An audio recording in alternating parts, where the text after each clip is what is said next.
안녕하세요. 파상관계인 홍인필 변호사입니다. 오늘은 개시결정 후 변제계획 인가 전까지 법원 사무관 등과 회생위원회 업무에 대해서 알아보겠습니다. 법원 사무관들은 이제 개시 사건이 접수되면 법원은 1월 이내에 개시결정을 해야 됩니다. 개시결정과 동시에 이제 이런 기간을 정하고요. 그 다음에 공고를 합니다. 주문, 이기간, 이 기간에 다른 채권에 관해서 조사, 재판을 할 수 있다는 뜻, 개인에서 채권자의 집행일을 공고해야 됩니다. 이 기간과 채권자 집행일이 변경되는 것도 같습니다. 개인회생 절차에서 공고는 정사 통신 매체를 이용한 방법에 의한 공고를 원칙으로 하고, 공고사항을 대한민국 법원 홈페이지, 법원 공고란에 게시하는 방법을 하고 있으며, 서울회생법원의 홈페이지 일반 공고란에도 이 공고사항을 게시하고 있습니다. 그 다음에 이제 개인 표시하고요. 그 다음에 송달, 송달은 넘어가겠습니다. 이건 법원에서 저거기 때문에 집행일 통지하고요. 송달은 여기 있죠. 서울회생법원 실무는 개인회생 채권자에 대한 최초의 송달인 개시결정의 송달은 발송 송달에 의하지 않고 통상 송달에 의하고 있습니다. 우편 송달한다는 얘기죠. 통살 송달의 방법으로. 송달이 불능된 경우에 발송 송달의 요건이 갖춰진 때는 이제 발송 송달을 할 것이지만, 그렇지 않다면 법원 사무관이 개시 신청서 기재된 전화번호 등을 통하여 즉시 채무자에게 주소 보정을 권고하거나 법원이 주소 보정 명령을 발령하게 하고 있습니다.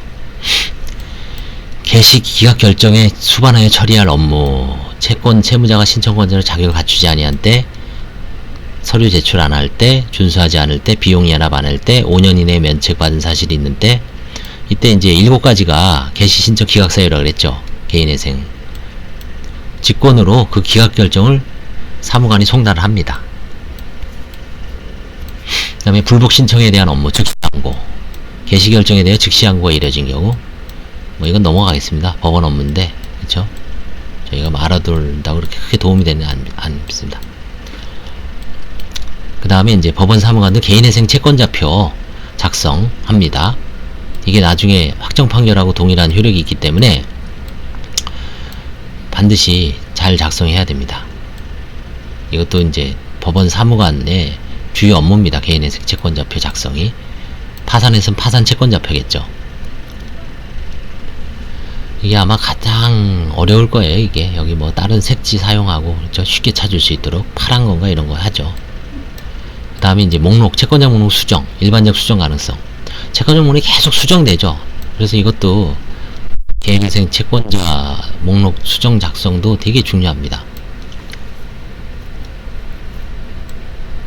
그래서 이제 법원 사무관들도 개인회생 절차 개시 후라도 개인회생 채권자 목록에 누락하거나 잘못 기재된 사항을 발견할 때는 일정한 요건하에 이를 수정할 필요가 있습니다. 그래서 법원이 허가를 받아 기재된 사항을 허가를 받아야 됩니다. 이거 그냥 내가 변경된다 그런 게 아니라 파산도 그렇고 항상 법원의 허가를, 그래서 허가 신청서라고 하죠.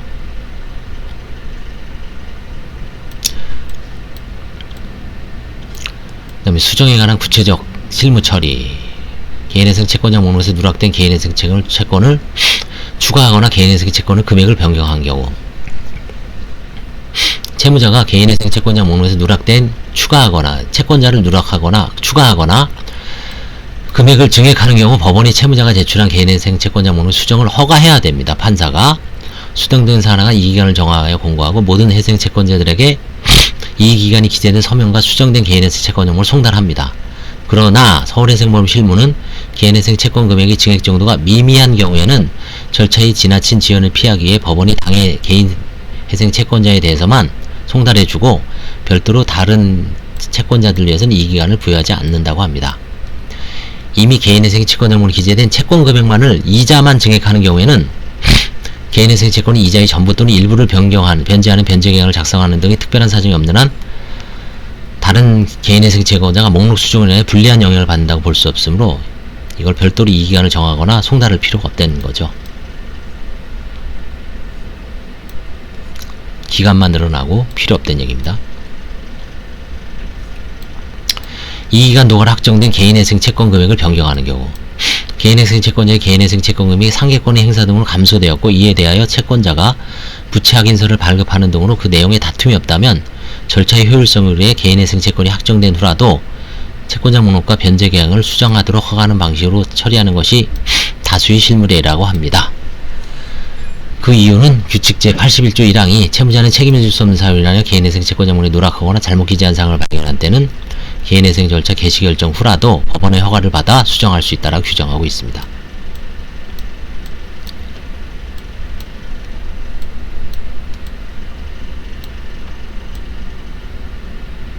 그 다음에 개인회생 절차 개시 결정 후 변계획이 인가 전에 채권 양도나 전액 대위 변제가 있었음 이유로 개인회생 채권자를 변경하는 경우, 파산에서도 흔하죠. 이런 경우가. 개인회생 채권 개시 결정 후 이런 변동이 있을 때는 채무자가 개인회생 채권자 목록을 수정할 의무는 없으나 변동된 채권자 등의 요청에 의하여 채무자가 스스로 개인회생 채권자 목록을 수정하는 것은 무방합니다. 다만 양수인이나 대위 변제한 자는 구채권자의 권리를 대하여 행사하는 것에 불과하므로 신채권자 또는 다른 채권자들 위하여 이 기간을 다시 지정할 필요가 없고, 다른 채권자들은 이해관계가 없으므로 채권자 명의 수정된 개인회생 채권자 목록을 송달할 필요도 없답니다.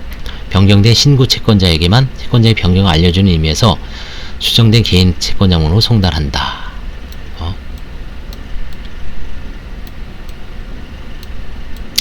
변제 계획의 수정에 수반하여 처리할 업무. 이것도 뭐 법원 사무관들 업무이기 때문에 여기서는 넘어가겠습니다. 이런 식으로 이제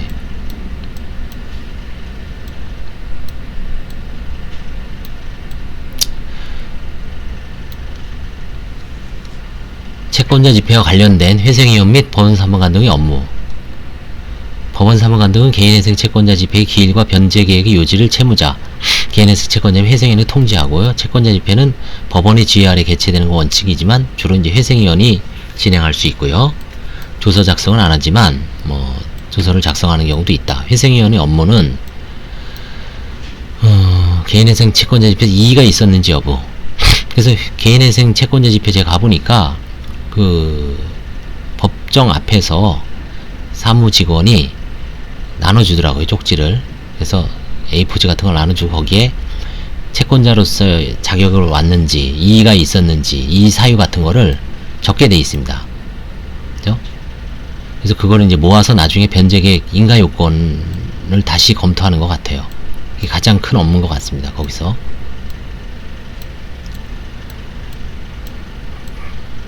법원 사무관.